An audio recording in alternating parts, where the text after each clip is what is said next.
Welcome back. After months of work and millions of taxpayer dollars, Congress has finally tracked down the guys who hooked up Hillary's server. Happened yesterday, and then this happened. Watch. Did you produce your immunity agreement this morning as required under the subpoena?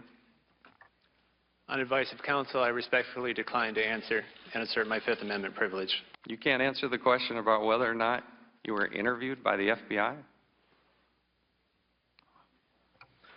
On the advice of counsel, I respectfully decline. And it went on like that, and on, and on. Our own Catherine Harris also didn't have much luck after the hearing. Watch this. Why did you take the Fifth today during the hearing?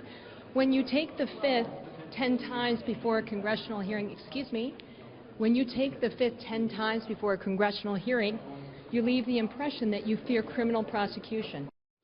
Well, here with his reaction to how things went is the man at the center of it all, House Oversight Committee Chairman, Utah Congressman Jason Chaffetz. Mr. Chairman, it's good to see you this morning. So good morning. How frustrated were you in your inability to get any answer at all from any of these guys? Well, first of all, we have a duly issued subpoena, and we had Mr. Pagliano choose to not show up.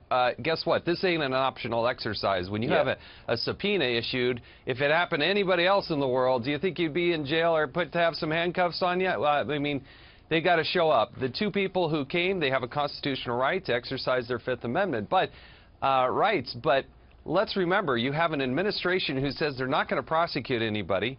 We believe that one of those people has an immunity agreement in place. So you'd think they'd sing like songbirds and do the right thing for the country. But no, they pled the Fifth. Well, so you're in a leadership position in a co-equal branch of government, of course. What are you going to do about it?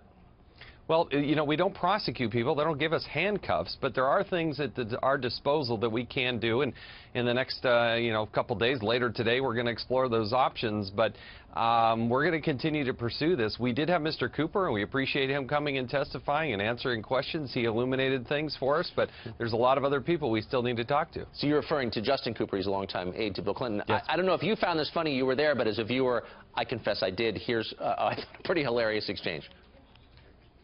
No, is not in any way to destroy or hide any information at all. I couldn't speak to whether there were records on there that needed to be or should be considered federal records. In fact, the opposite would be the case, in that I was going out of my way to preserve all of the information that was on those devices. Did you have a security clearance at that time? No, I did not have a security clearance. So the context is he's telling you that he was going out of his way to preserve information by smashing these devices with a hammer. Do you think that's a plausible explanation? On its face? Are you kidding me? We're trying to preserve all the information, so we smashed it with a hammer. Is that how you back up your devices, with a hammer?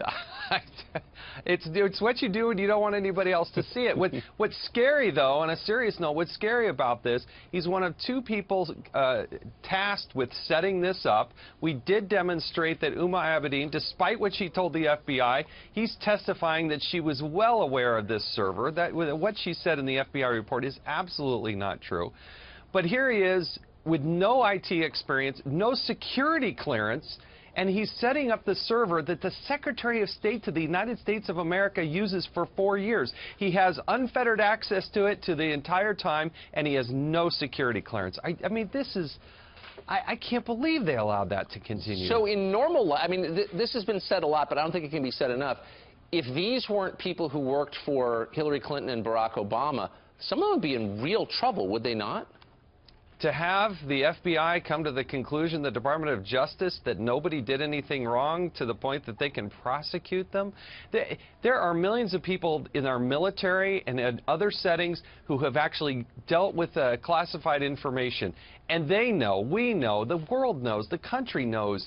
You can't allow access to classified information to people who have no security clearance. And that was the person who set this stuff up. So it's the Chinese and the Russians against a guy who has no security clearance. There was no encryption. There was no dual authentication. There was no protection of all of this information at the highest level of security in our government. The more you know, the more bewildering it is. Congressman Jason Chaffetz of Utah. Mr. Chairman, great to see you this morning. Thanks a lot. Thank you. Thanks, sir.